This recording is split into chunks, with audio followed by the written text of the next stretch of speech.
हुआ हूं और आप यदि चित्त होकर के सुनेंगे तो आपको कुछ ना कुछ बेजरूर मिलेगा। कई बिंदुओं पर चर्चा हुई, संस्कारों पर, धर्म पर, अभी मौर्य साहब बोल करके गए कई बिंदुओं पर।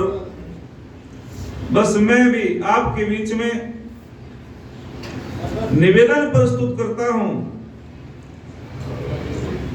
और उसको आप ध्यान पूर्वक सुनना, दक्षित होकर के सुनना। ओम विश्वानि देव सवितर्दुरितानि परासुव यद्भद्रं तन्नयासुव। कहते हैं कि महाभारत में एक संवाद आता है। महर्षि वेदव्यास महाराजा धृतराष्ट्र को समझा रहे हैं और वे कहते हैं कि हे राजन, 10 प्रकार के जो लोग होते हैं वे धर्म के मर्म को नहीं जान पाते। वे परमपिता परमात्मा का साक्षात्कार नहीं कर सकते। जो 10 प्रकार के लोग होते हैं वे धर्म से बहुत दूर हो जाते हैं, संस्कृति से दूर हो जाते हैं, संस्कारों से दूर हो जाते हैं। तो धृतराष्ट्र को वे समझा रहे हैं महर्षि वेदव्यास, जो वेदों के प्रकांड विद्वान हैं, ऋषि नहीं बल्कि महर्षि हैं, जिन्हें उस महाभारत कालीन समय में महर्षि वेदव्यास की गिनती बहुत बड़े विद्वानों में हुआ करती थी। तो वे एक संदेश दे रहे हैं, एक उपदेश दे रहे हैं इस श्लोक के माध्यम से। वे कहते हैं कि 10 धर्मम न जानन्ति धृतराष्ट्र निर्बोधतान्। मत है, परमत है, उन्मत है, श्रांत है, क्रुद्धो बुभुक्षित है, लुब्ध है, त्वरमाणस्य है, भीत है, कामी, चैत है, दस है, तस्माद् एतेषु सर्वेषु न प्रसज्जेत पंडित है। जरा ध्यान देंगे, जुड़ने का प्रयास करेंगे। महर्षि वेदव्यास कहते हैं कि हे राजन, तुम भी अपने पुत्र के मोह में अंधे हो गए हो। वैसे तो अंधे हो लेकिन बुद्धि से भी अंधे हो गए हो। तुम्हारा पुत्र जो है एक हठी है, क्रोधी है और इसमें जो है सारे के सारे दुर्गुण हैं। ये मत वाला भी है, प्रमता भी है और क्रोधी स्वभाव का भी है। और याद रखना राजन, पुत्र से ज्यादा यदि कोई महत्वपूर्ण होता है तो पुत्र मोह से अधिक यदि कोई कीमती होता है, कोई महत्वपूर्ण होता है, वो राष्ट्र होता है, वो देश होता है। और वे कहते हैं कि मत है, अर्थात जो 10 प्रकार के लोग हैं, हे राजन, इस बात को तो ध्यान पूर्वक सुन, इस बात को जो मैं समझा रहा हूं उसको जान और इस श्लोक के माध्यम से जो मैं बता रहा हूं और जान करके आचरण में ला। तो सबसे पहले कहते हैं मत है। मत कहते हैं नशा, अर्थात जो नशा करने वाला व्यक्ति होता है, बोलो वो धर्म के मर्म को बोलो जी, कुछ तो बोलो। क्यों नहीं बोल रहे आप? मैं आपसे बात कर रहा हूं संवाद सीधा सीधा। जो नशा करने वाला व्यक्ति होता है वो धर्म के मर्म को बोलो नहीं जान पाता। नशा कई प्रकार का होता है। नशा शराब आदि का, भांग आदि का भी होता है और नशा पावर का भी होता है, नशा बल का भी होता है, नशा धन का भी होता है, नशा बड़े कुटुंब का भी होता है। महर्षि वेदव्यास कहते हैं जो नशा करने वाला व्यक्ति होता है वे धर्म के मर्म को नहीं जान पाता महाराज। और दूसरी बात कहते हैं परमत है, अर्थात जो प्रमादी होता है, आलसी होता है, जो कुछ करने के लिए तैयार नहीं होता है, जो भाग्य के सहारे रहता है, ऐसा व्यक्ति भी धर्म के मर्म को नहीं जान पाता। अकर्मा दस्यु, वेद कहता है कि जो कर्म नहीं करता वो तो दस्यु है, जो पुरुषार्थ नहीं करता वो तो दस्यु है। अर्थात प्रमादी व्यक्ति, आलसी व्यक्ति भी कभी धर्म के मर्म को नहीं जान पाता। और आगे बहुत सुंदर बात कही, आगे का उन्मत्त है, अर्थात जब व्यक्ति उन्मत्त हो जाता है, पागल हो जाता है स्त्री के पीछे, पागल हो जाता है दूसरों के धन के पीछे, पागल हो जाता है वो व्यक्ति भौतिकवाद की चकाचौंध में, जो परमपिता परमात्मा को भूल जाता है, सिद्धांत को भूल जाता है, जो हर समय धन कमाने और हर समय जो है दूसरे के धन पे इच्छा रखता है, ऐसा व्यक्ति कभी धर्म के मर्म को बोलो नहीं जान पाता। उन्मत्त, जब उन्मत्त हो जाता है व्यक्ति, जब रावण उन्मत्त हो गया, कामानाम तुरणाम भय न लज्जा, जब व्यक्ति कामुक हो जाता है, ना उसको भय लगता ना उसको लज्जा, जब रावण कामुक हो जाता है, उसकी वासना जागृत हो जाती है और वो सीता को प्राप्त करना चाहता है, तो उसने राजशाही लिबास को उतार करके एक भिखारियों का लिबास धारण कर लिया और मंदोदरी ने कहा कि हे राजन, आपने ऐसा भेष धारण क्यों किया है? उसने कहा जो विश्व सुंदरी है सीता, मैं उसको प्राप्त करना चाहता हूं। तो मंदोदरी ने कहा वो तुम्हारी बेटी के समान है, पर स्त्रियों का सम्मान करना चाहिए। तुम एक राजा हो, तुम एक विद्वान हो, और अभी तो सीता तुम्हारे घर भी नहीं आई और भिखारी तो तुम पहले ही बन बैठे। यदि तुम सीता को चोरी से अपने घर ले आए तो तुम्हारा सर्वनाश होगा, तुम्हारा विनाश होगा। ये बात किसने कही? मंदोदरी ने। लेकिन वो कामुक था, और जब व्यक्ति कामुक हो जाता है, उल्लू को दीवाने पश्यति, काको नक्तम ने पश्यति, पूर्व को भी कामांत है दीवा नक्तम ने पश्यति। जरा जुड़ने का प्रयास करेंगे, और जब अच्छी बात लगे तो उत्साहवर्धन भी कर दिया करो। तुम तो बिल्कुल उत्साह नहीं करते। मुकेश जी ने इतना अच्छा कार्यक्रम दिया, पता नहीं, उत्साह करना चाहिए। उल्लू को दीवाने पश्यति, काको नक्तम ने पश्यति, पूर्व को भी कामांत है दीवा नक्तम ने पश्यति। उल्लू को दिन में नहीं चमकता, कौवे को रात्रि में नहीं चमकता, लेकिन जब व्यक्ति उन्मत्त हो जाता है, कामुक हो जाता है, ना उसे दिन में चमकता, बोलो, ना उसे रात्रि में चमकता। वो इतना पागल हो जाता, अपने संबंधों को तार तार कर देता है। तो रावण पागल हो गया वासना में, और जब रावण सीता को चोरी से ले आया, तो वो रावण कहता है सीता को अशोक वाटिका में जाकर के, हे सीते, यदि तू मेरी पटरानी के रूप में आ जाए, मैं तुझे दुनिया की सारी धन दौलत वैभव दे दूंगा। लेकिन वो देवी क्या कहती है? जो पतिव्रता नारी पातिव्रत धर्म जिसने किया, वो माता सीता कहती है कि रावण, तुम्हें पता नहीं तुम बात किससे कर रहे हो। जैसे सूर्य की प्रभा सूर्य से अलग नहीं हो सकती, ठीक उसी प्रकार ये सीता अपने पति राम से बोलो अलग नहीं हो सकती। ये नारियों का तप था, ये नारियों का पातिव्रत योग था, ये नारियों का बहुत बड़ा धर्म था।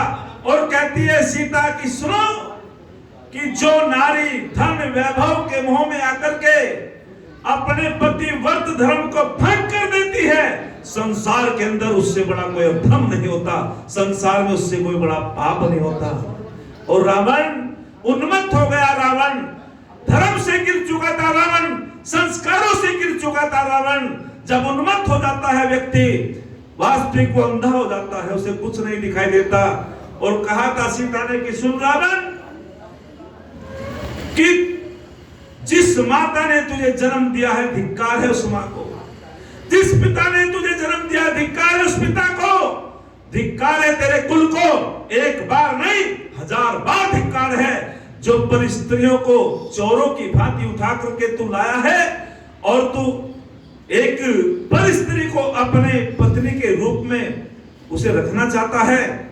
और याद रखना रावण, जब व्यक्ति कर्मों से गिर जाता है, धर्म से गिर जाता है, उसका विनाश होता है, उसके कुल का सर्वनाश होता है।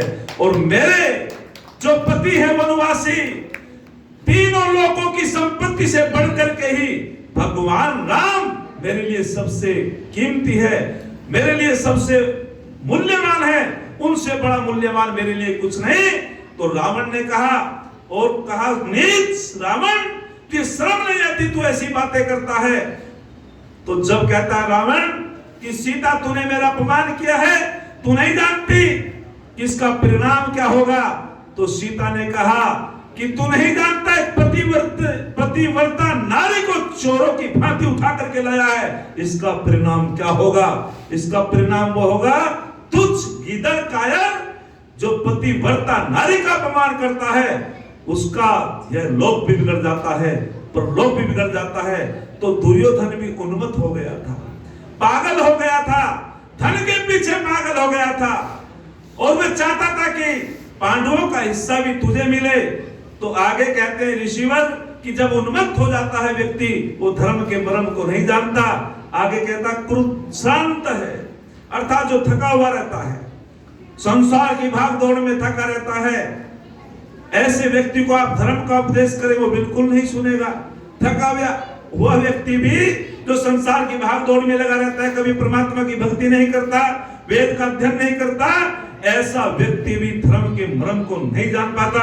आगे का क्रुद्धो, क्रुद्धो जो क्रोधी होता है, क्रोधी स्वभाव वाले व्यक्ति को तो दूसरे शत्रु की आवश्यकता नहीं होती, उसका तो स्वयं वो क्रोधी शत्रु बना बैठा है जो उसको जलाता रहता है क्रोध रूपी अग्नि से। कहते हैं कि जब शांति दूत बन करके भगवान कृष्ण जी जाते हैं, दुर्योधन को समझाते हैं कि पांडवों का हिस्सा पांडवों को दे दे, उसने कही बिल्कुल नहीं दूंगा, सुई की नोक बराबर भी जमीन नहीं दूंगा। बोले 5 गांव दे दे, बिल्कुल नहीं दूंगा। उसने कहा कृष्ण भगवान ने कि आप अधर्म के रास्ते पे जा रहे हो, क्यों विवश करते हो आप अपने सौ पे रोने के लिए अपनी माता को। बस इस बात को सुन करके आप बबूला हो गया दुर्योधन, और दुर्योधन कहने लगा कि बंदी बना लो कृष्ण को, ये मुझे क्या उपदेश देने के लिए आया है। तो जब योगीराज कृष्ण जी ने कहा था कि सुन दुर्योधन, कभी भी क्रोध रूपी कवच नम्रता रूपी बाणों के प्रहार को नहीं रोक सकता, कभी भी क्रोध रूपी कवच नम्रता रूपी बाणों के प्रहार को नहीं रोक सकता। जो क्रोध का रास्ता होता है वो सीधा शमशान का रास्ता होता है, विनाश का रास्ता होता है, और जो शांति का मार्ग होता है वो उन्नति का मार्ग होता है, वो सुख का मार्ग होता है। लेकिन वो समझ नहीं पाया। आगे कहा, बहुत सुंदर बात कही, बुभुक्षित है, जो भूखा व्यक्ति होता है ऐसा व्यक्ति भी धर्म के मर्म को नहीं जान पाता। हमारे पड़ोस में कोई भूखा व्यक्ति है, हम कहें चलो यज्ञ में चले, अरे भैया पहले उसको भोजन खिलाओ, पहले अन्न ग्रहण कराओ, फिर वो हमारा उपदेश सुन सकता है। हाँ, अच्छा दरिद्र कौन है? बहुत सा व्यक्ति भूख तो उसकी शांत हो गई लेकिन नींद नहीं भरती, तो उसे कहा कौन दरिद्र है? दरिद्र कौन है? यस्य तृष्णा विशाला, जिसकी तृष्णा विशाल होती है, जिसकी तृष्णा बढ़ जाती है, वो संसार के अंदर दरिद्र होता है। आगे इस श्लोक में सुंदर बात बताई। आगे का त्वरमानस्य, अर्थात जो जल्दबाज होता है, जिसमें धैर्य नहीं होता, ऐसा व्यक्ति भी धर्म के मर्म को बोलो नहीं जान पाता। वो व्यक्ति भी धर्म के मर्म को नहीं जान पाता जो जल्दबाज होता है, जिसमें धैर्य की कमी होती है। और आगे श्लोक में कहा गया लुब्धस्य, अर्थात जो लोभी होता है, लोभ है पापस्य कारणम, लोभ सबसे बड़ा पाप का कारण होता है संसार के लोगों। जो भी परमपिता परमात्मा ने हमको दिया है उसमें संतुष्ट रहना चाहिए। एक श्लोक भी आता है, मातृवत प्रदारेषु लोष्टवत प्रद्रव्येषु आत्मवत सर्वभूतेषु यह पश्यति स पंडित है। अर्थात कौन है विद्वान, कौन है मनुष्य? जरा माता जी ध्यान देंगे, वार्तालाप थोड़ी देर में कर लेंगे। ये सत्संग, ये बात कभी कभी सुनने को मिलती है। तो कहा कि जो व्यक्ति दूसरे की माता को अपनी माता की नजरों से देखता है वही तो धार्मिक है, वही तो मनुष्य है।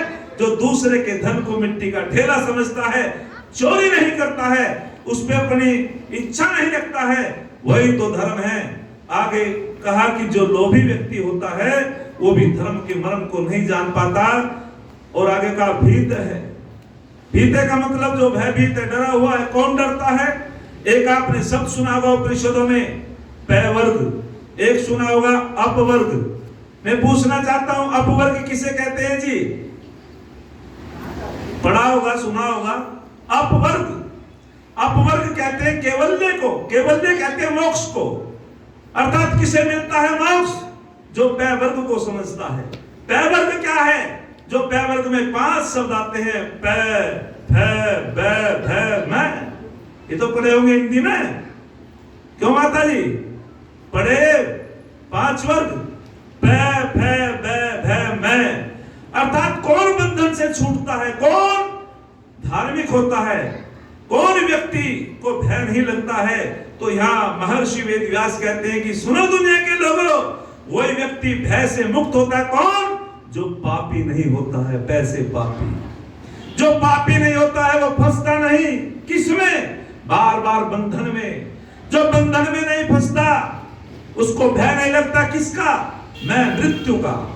अर्थात जो पापी नहीं होता, पुनरपि जननम पुनरपि मरणम पुनरपि जननी जठरे सेनम, अर्थात जो पापी नहीं होता, जो उसमें फंसा हुआ नहीं होता, बंधन में वो बार बार नहीं आता, जो पाप से बच जाता है, जो परमपिता परमात्मा का साक्षात्कार कर लेता है, उसका बार बार जन्म नहीं होता, वो बार बार मरण नहीं होता, और वो माँ के गर्भ में बार बार उसका शयन नहीं होता। तो वही अपवर्गीय होता है, वही भय से बचता है। जब तक जन्म होगा तो भय से पीछा छूटने वाला बोलो नहीं है। जब तक जन्म मरण में रहेगा उसका दुखों से पीछा छूटने वाला नहीं है। और आगे कहा कामी, अर्थात जो कामुक होता है, कामी, वो भी धर्म के मर्म को नहीं जान पाता। तो कामुक व्यक्ति जिसकी वासना जागृत हो जाती है, एक उपासना का मार्ग होता है, एक वासना का मार्ग होता है। वासना का मार्ग पतन की तरफ ले जाता है, उपासना का मार्ग उत्थान की तरफ ले जाता है। फिर कहते हैं कि कौन है जो धर्म को जानने वाला है? तो वे कहते हैं कि जो पंडित है, जो विद्वान है, वो धर्म के मार्ग पे चलता है, वो धर्म के मर्म को जान जाता है। जो पंडित होता है, पंडित कौन है? जिसकी बुद्धि आत्मा के अनुकूल होती है। आत्मविषया पंडा, उसे कहा कि जिसकी आत्मविषयक बुद्धि होती है उसको पंडित कहा गया है। तो वही धर्म के मर्म को जान लेता है। एक दृष्टांत देकर के अपनी वाणी को विराम दूंगा। कहते हैं कि महाभारत का एक उदाहरण है। कहते हैं कि एक केसरी नाम की बड़ी सुंदर लड़की थी और एक विरोचन नाम का राक्षस, सुधर्मा नाम का आचार्य। विरोचन के पिता का नाम राजा प्रहलाद था। केसरी से दोनों शादी करना चाहते थे। विरोचन भी करना चाहता था और प्रहलाद का जो लड़का वो भी करना चाहता था। विरोचन और सुधर्मा आचार्य का पुत्र वो भी करना चाहता था। केसरी बहुत बुद्धिमान थी, बुद्धिमती थी। केसरी ने कहा कि सुनो, जो तुम दोनों में श्रेष्ठ होगा मैं उससे विवाह संस्कार करूंगी। अब वो अपनी डींग मारने लगा, वो अपनी डींगे मारने लगा। बोले इसका निर्णय कोई तीसरा व्यक्ति करेगा। बोले तुम कर दो। बोले मैं नहीं, राजा करेगा। राजा विरोचन के पिताजी थे। दोनों के दोनों चल देते हैं। वो आर्य था, वो अनार्य था। राजा तो वास्तविक धार्मिक था, लेकिन उसका बेटा अनार्य था। तो जब दोनों जाते हैं और शर्त लग जाती है दोनों की कि बताओ जो मैं श्रेष्ठ हो गया, बोले मैं इतना धन दूंगा। विरोचन ने कहा मैं तुझे इतनी संपत्ति दूंगा। सुधर्मा ने की नहीं भाई, जो तू श्रेष्ठ हो गया, प्राण प्राण की बाजी है। जो तुम श्रेष्ठ हो गए तो मेरे प्राणों को तुम हर लेना, और जो मैं श्रेष्ठ हो गया तो तुम्हारे प्राणों को मैं ले लूंगा। बोले ठीक है, प्राणों की बाजी है। दोनों के दोनों राजा के पास चल देते हैं। जब राजा ने देखा दोनों को तो राजा बड़ा आश्चर्यचकित हुआ कि मेरा बेटा तो राक्षस है विरोचन, ये इसके साथ कैसे? सुधर्मा तो विप्र कुमार है, आचार्य का बेटा, आचार्य है। लेकिन उस अनार्य ने क्या कहा? उसने संबोधन करा अनार्य विरोचन ने कि सुन प्रहलाद, अपने पिता को कह रहा हो, पढ़ लेना विदुर नीति में। सुन प्रहलाद, मेरा और विरोचन में एक शर्त लगी है, और तू राजा भी है, मेरा पिता भी है। यदि सही तरीके का निर्णय नहीं दिया तो देखना क्या होगा। मैं पुत्र भी हूं, राक्षस भी हूं। लेकिन सुधर्मा ने कहा महाराज नमस्ते। और वहां कहते हैं कि तुम्हें शर्म नहीं आती, तुम्हें लज्जा नहीं आती?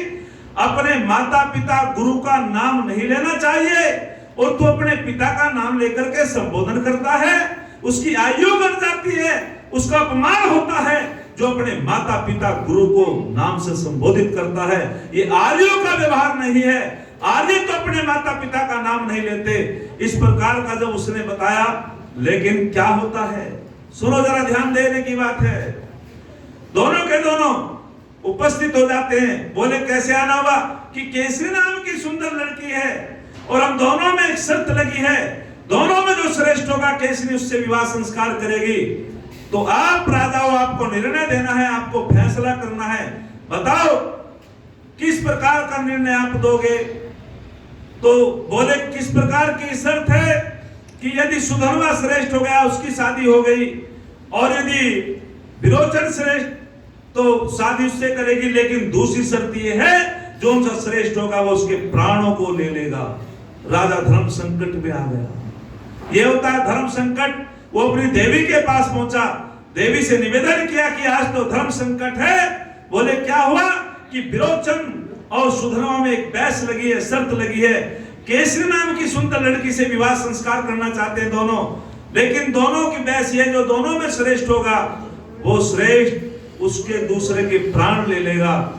तो वो क्या कहती है देवी कि सुनो, तुम विरोचन के पिता ही नहीं हो, तुम प्रजा के राजा भी हो।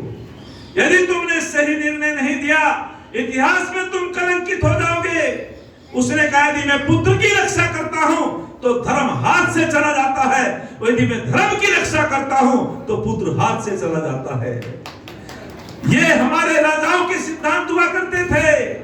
बस राजा कहने लगा कि हे देवी मैं क्या करूं।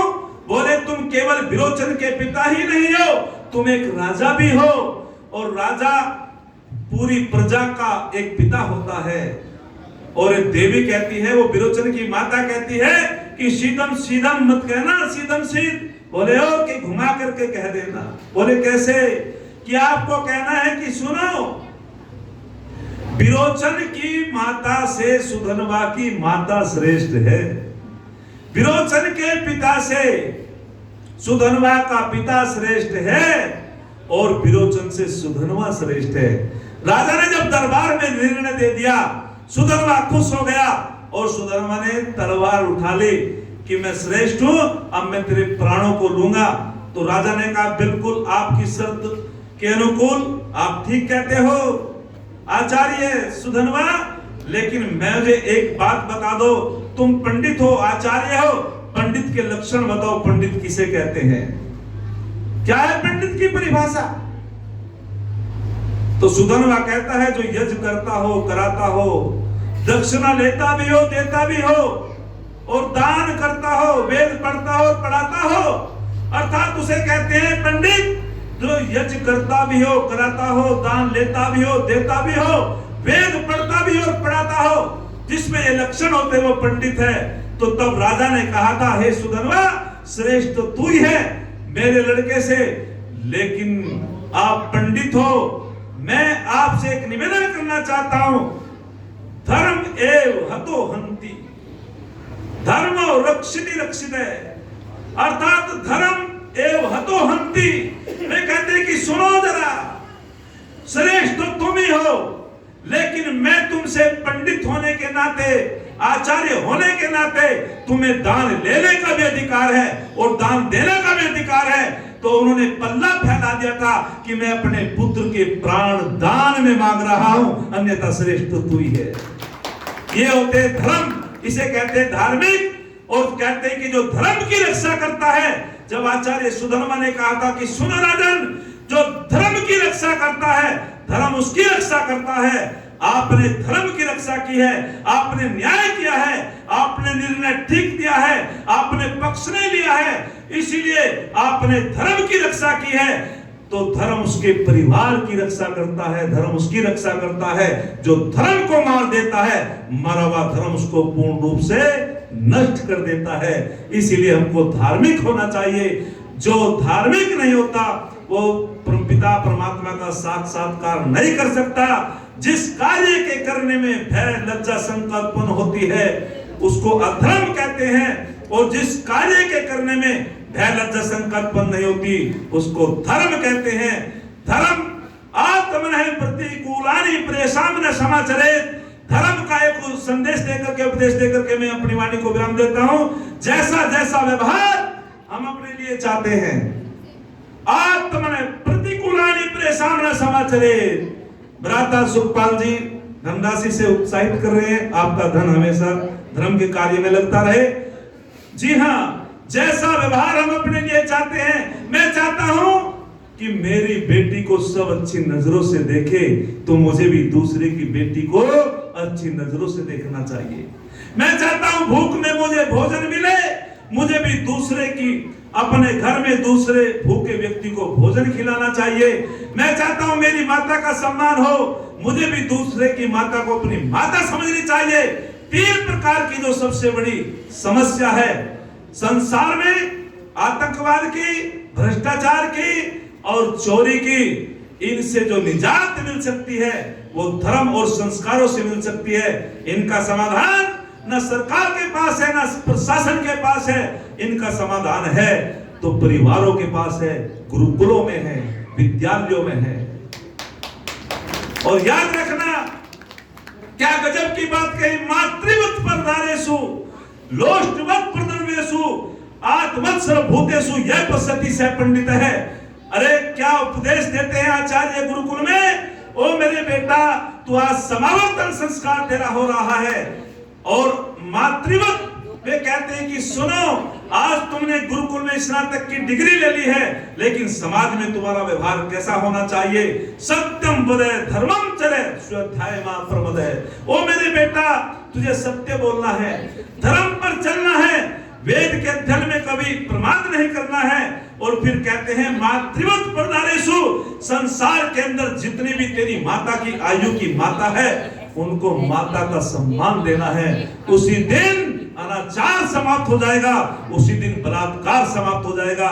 जो तेरी बहन की आयु की है उन्हें बहन की आयु की जितनी भी संसार में उन्हें अपनी बहन समझना, और जो बहनें हैं अपने भाई की आयु के जितने युवक हैं वो उनको भाई समझे।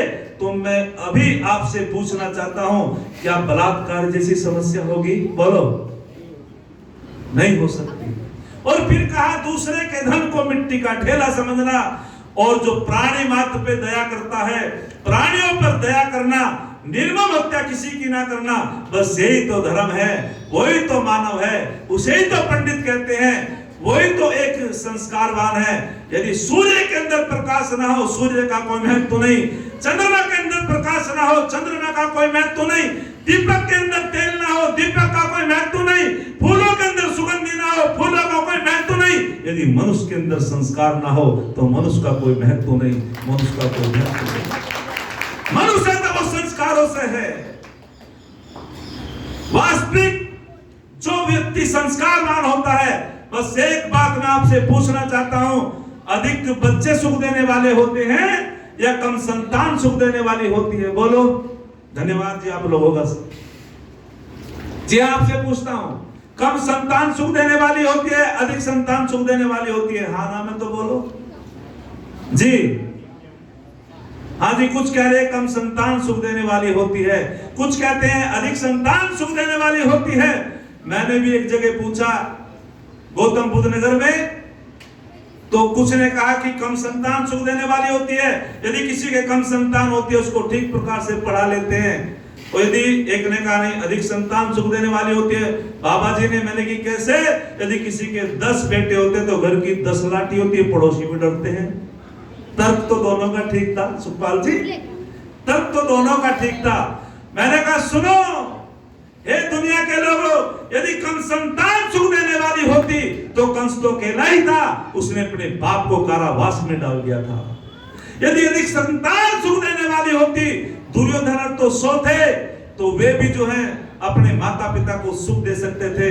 याद रखना संसार के लोगों, ना कम संतान सुख देने वाली होती, ना अधिक संतान सुख देने वाली होती। जो संस्कारवान संतान है वो सुख देने वाली होती है, जो संस्कारवान संतान है वो सुख देने वाली होती है। चाहे किसी के 1 हो वो भी सुख देगा, चाहे किसी के 10 हो, बोलो, वह भी सुख देगा।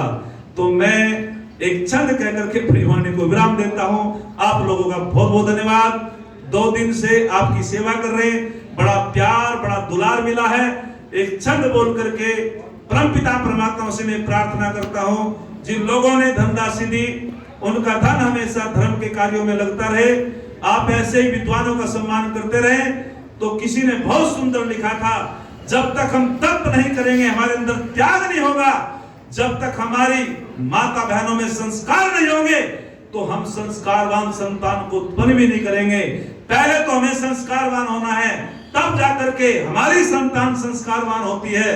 तो बहुत सुंदर लिखा नारी के विषय में। सच तो यह है नारी की महिमा दुनिया जानने पाई है। सच तो यह है नारी की महिमा दुनिया जानने पाई है। ये मंदिर में मीरा है, रण क्षेत्र में दुर्गाबाई है, विद्या के क्षेत्र में गार्गी देवी है, जिसकी कथा निराली है। इस नारी के कारण ही तो ये धरती गौरवशाली है। इस नारी के कारण ही तो ये धरती गौरवशाली है। पावक की लपटों में तपकर सोना कुंदन बन जाता है। भाव शुद्ध हो तो छोटा सा धागा रक्षा बंधन बन जाता है। संघर्षों की भट्टी में तपना छोटा कोई काम नहीं। त्याग और साधना से मानव माथे का चंदन बन जाता है। त्याग और साधना से मानव माथे का चंदन बन जाता है। आप लोगों का बहुत बहुत धन्यवाद। आपने दर्शित होकर के सुना। परमपिता परमात्मा से मैं प्रार्थना करूंगा कि आप सभी के घरों में सुख शांति हो, आपके बच्चे संस्कारवान हो, आप यज्ञों से जुड़ो, आप अपने घरों में जन्मदिन पर